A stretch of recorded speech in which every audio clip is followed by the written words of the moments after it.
Welcome to Know, I'm Mica. I'm Ben. We all laughed at the weird leaked images of Mario plus Rabbids Kingdom Battle for the Nintendo Switch, but then the game showed up in a big way at E3 and it looks fun and I'm excited. I'm really looking forward to this game. With all kinds of questions about Switch's third-party support, the strategy action game starring your favorite plumber and not-so-favorite Rabbids is actually very important to the Switch's library. And now that the game is out this week, August 29th, we've got reviews, which means we can finally ask the age-old question. Is it good? I'm hoping. The answer so far is to that question is yes. Yay! Mario and Rabbids Kingdom Battle is currently holding at 84 on both Metacritic and OpenCritic at the time of this writing, with loads of praise seasoned by a few quibbles here and there. Normally in these videos we like to run comparison to previous games of the series, but you can't do that since, you know, there haven't been any Mario Rabbids games in the past, but gonna give it the old college try. The recently released and similarly designed XCOM 2, War of the Chosen expansion, just launched on PC to an 88 score on Metacritic. Meanwhile, a previous Mario Ubisoft crossover happened in Just Dance 3 DLC, and that game netted a 74 on the Wii. Didn't know that existed, but alright. As for previous games in the Rabbids franchise, we've got 2014's Rabbids Invasion at 53, 2012's Rabbids Land at 52, and 2011's Raving Rabbids Alive and Kicking at 58. So it's safe to say that this is a high point for those stupid, annoying, horrible, why do they exist kind of bunny rabbit. If you're wondering how the more notable outlets scored the game, it got a 5 out of 5 from Time Magazine and a 9 out of 10 and 4.5 from Stevivor, GameSpot, and US Gamer, an 8.5 and 85 from Game Informer, EGM, and GameSpeed, a 4 out of 5 and 8 out of 10 from Games Radar and Polygon, and 7.7 and 7.5 from IGN and Destructoid. For a game about Mario and a bunch of rabbits firing guns at each other, you'd be shocked at how universal the praise is. Games Radar called it an unmissable Switch game. Polygon said it's one of the most unlikely success stories of the year, and Game Informer said it was their, wait for it, their favorite Mario in recent years. According to critics, there's lots to love about the game, but mostly that it feels like a Mario title, which is impressive considering it wasn't made by Nintendo.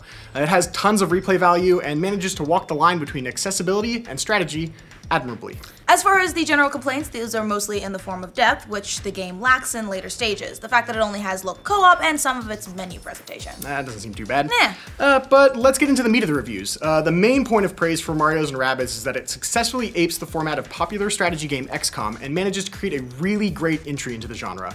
And on top of that, one of its biggest achievements is that it manages to slap together two franchises that shouldn't belong together and still manages to feel like a Mario game made by Nintendo. Time Magazine said in its review, it's a fan service fractal that works both as a gonzo strategy masterpiece and series love letter. Its studio publisher, Ubisoft, that's been around nearly as long as Nintendo's been making video games, reflecting all the whimsy and allure of a franchise that sold 500 million copies worldwide. I blaspheme, but if you ever wondered what an archetypal Nintendo game made not by Nintendo would look like, here you go. Since it was first unveiled, one of Mario plus Rabbids' comparisons was naturally going to be XCOM, mostly based on how the game controlled as well as its presentation. And on that front, the game totally succeeds. Games Radar said, that's what's so surprising about Mario plus Rabbids. It's no XCOM light, but a family-friendly take on XCOM with some distinctly Mario mechanics. You'll understand this as you level up your heroes and gain new ones using the skill tree to develop new techniques that can help you take on incredible odds and win. You will learn to chain runs, jumps, dashes, and attacks, or use colossal hammers to smash the Rabbids where it hurts. Stomp jumps and special dashes turn the move phase into a crucial chance to wear down tougher enemies. I'm getting really excited. I'm so excited about this. Oh, this is gonna be really good. It also helps that the game looks and sounds beautiful. Many critics called out the game's graphics and art style, as well as its soundtrack, as being particularly enjoyable, in either handheld or docked mode for the Switch. GamesBeat also praised the game as a great fit for the console, writing, Kingdom Battle proves that the Switch is made for tactics games. It's convenient to be able to instantly transition from playing on a couch and a big TV to handheld mode in the bed or on the go. The nature of the game, 4 worlds each made up of about 15 battles or so, makes it easy to find stopping points or commit yourself to playing a few fights or even turns wherever you are. However, one of the biggest surprises from reviewers is that this isn't just XCOM for babies, because Mario and Rabbids still manages to add loads of challenges and tons of replay value with really surprising twists to the gameplay. US Gamer wrote, where Mario plus Rabbids excels is in cutting away a bit of the complexity from the strategy genre while still retaining much of the depth. There's a little of the futzing around that pops up in XCOM where you'll end up missing a shot on an enemy despite having a high chance to hit. You either hit or you don't. You flip a coin. You also do more damage from higher ground. It's a welcome streamlining of classic strategy mechanics. But not everybody agreed that simplicity was totally good for the game.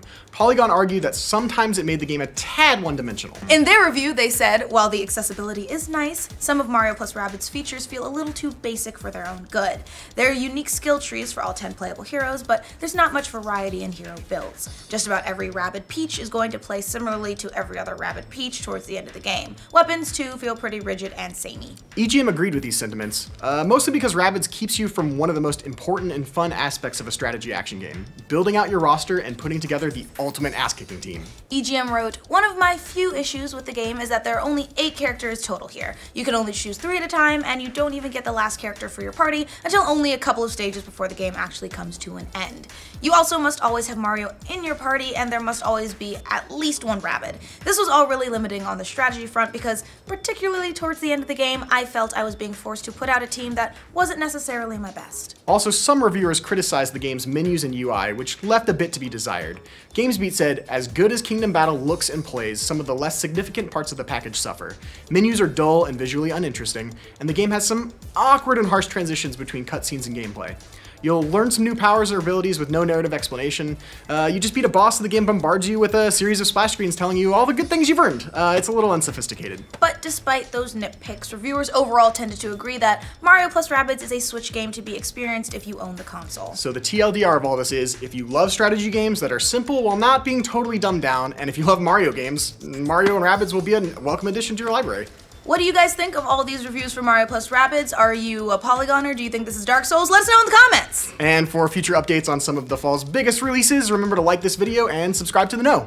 I blaspheme, but if you've ever wondered what an archetypal, not archetypical, right? Yeah, archetypal.